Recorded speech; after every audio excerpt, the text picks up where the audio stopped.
നമസ്കാരം. ഇന്നലെ, അതായത് ഓഗസ്റ്റ് 13-ാം തീയതി, ലോക അവയവദാന ദിനമായിരുന്നു.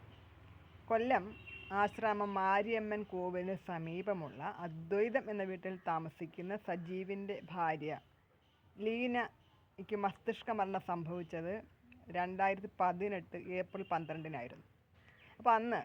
അപ്പോൾ ഈ അവയവദാനത്തെക്കുറിച്ച് അദ്ദേഹത്തോട് സംസാരിക്കുകയും അദ്ദേഹവും ഈ ലീനയുടെ കുടുംബവും ഈ അവയവദാനത്തിന് സമ്മതിക്കുകയും 3 പേർക്ക് 2 വൃക്കകളും കരളും കൊടുക്കുകയും ചെയ്തു.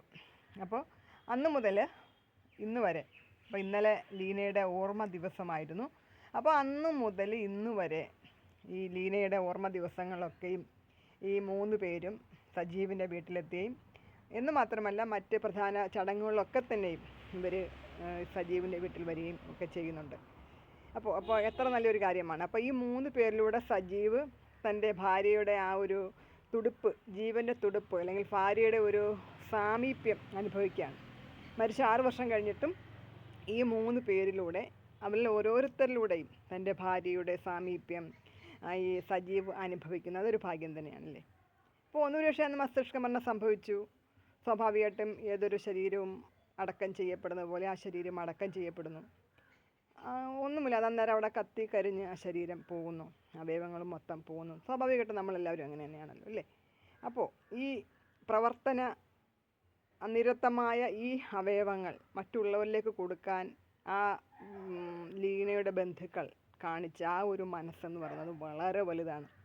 തൻ്റെ ഭാര്യയുടെ ശരീരം മുറിച്ച് ഈ അവയവങ്ങളെടുത്ത് മറ്റുള്ളവരിലേക്ക് കൊടുക്കുന്നത് വഴി എന്തായാലും തൻ്റെ ഭാര്യ മരിച്ചു, പക്ഷേ ആ അവയവങ്ങൾ മറ്റുള്ളവർക്ക് ഒരു ജീവിതം കൊടുക്കുമെങ്കിൽ എത്രയോ വലിയ കാര്യമാണ് എന്ന് മനസ്സിലാക്കിയ ആ സജീവ് എന്ന വ്യക്തിയും അല്ലെങ്കിൽ ലീനയുടെ മറ്റു ബന്ധുക്കളും ഒക്കെ നമുക്ക് എല്ലാവർക്കും തന്നെ മാതൃകകളാണ് അല്ലേ. അപ്പോൾ ഈ അവയവങ്ങൾ കൊണ്ട് ഇത്ര പേർക്ക്, 3 പേർക്ക് കണ്ണുകളും ഹൃദയവും ഒന്നും കൊടുക്കാൻ ആളില്ലായിരുന്നു. അതുകൊണ്ടാണ് അതും കൊടുക്കാൻ അവർ തയ്യാറായിരുന്നു. പക്ഷേ മൃതസഞ്ജീവനി വഴിയാണ് അന്ന് ഈ അവയവദാനം അവർ നടത്തിയത് കേട്ടോ. അപ്പോൾ 2018 ആദ്യത്തെ മൃതസഞ്ജീവനിയിലേക്കുള്ള ആദ്യത്തെ അവയവദാനമായിരുന്നു ലീനയുടേത്. അപ്പോൾ ഹൃദയവും കണ്ണുകളും കൊടുക്കാൻ ആൾ രജിസ്റ്റർ ചെയ്തവരെ കിട്ടാത്തതുകൊണ്ടാണ് അത് കൊടുക്കാതിരുന്നത്, അല്ലെങ്കിൽ അതും കൊടുത്തേനെ. അപ്പോൾ എന്തു തന്നെയായാലും നമുക്കറിയാം അവരുടെ ആ ഒരു മനസ്സ് വഴി 3 പേർക്ക് ഒരു ജീവിതം ലഭിച്ചിരിക്കുന്നു. നമുക്ക് വളരെ സന്തോഷത്തോടെ അഭിമാനത്തോടെയും പറയേണ്ട കാര്യമാണ്. ഈ സജീവനെ പോലുള്ള ആളുകൾ ഈ ലോകത്തിന് നമുക്കൊക്കെ തന്നെ മാതൃകകളാവട്ടെ. ഒരുപാട് പേരുടെ ജീവിതം ഇതേപോലെ അവയവങ്ങൾക്ക് വേണ്ടി ഇല്ലാതെ, അവയവങ്ങളുടെ പ്രവർത്തനരഹിതമായി ഒരുപാട് പേര് മരിക്കുന്നു. ഒരുപാട് പേർക്ക് ജീവിതത്തിൽ ഇനിയും ഇതിനു വേണ്ടി അവർ പരിശ്രമിക്കുകയാണ്. വൃക്കകൾക്കും മറ്റ് കണ്ണുകൾക്കും ഹൃദയം, കരൾ, ഇതിനൊക്കെ വേണ്ടി എത്രയോ ആൾക്കാർ വെയിറ്റ് ചെയ്യുന്നു, ഇത് അവയവങ്ങൾ കിട്ടാതെ. പക്ഷെ ഇങ്ങനെയുള്ള നമ്മളൊക്കെ തന്നെ ഇങ്ങനെയുള്ള ഒരു മനസ്സ് ഉണ്ടെങ്കിൽ അവർക്കൊക്കെ വലിയൊരു സഹായമാവും. അവർക്കൊക്കെ ജീവിതത്തിലേക്ക് തിരിച്ചു വരാൻ സാധിക്കും.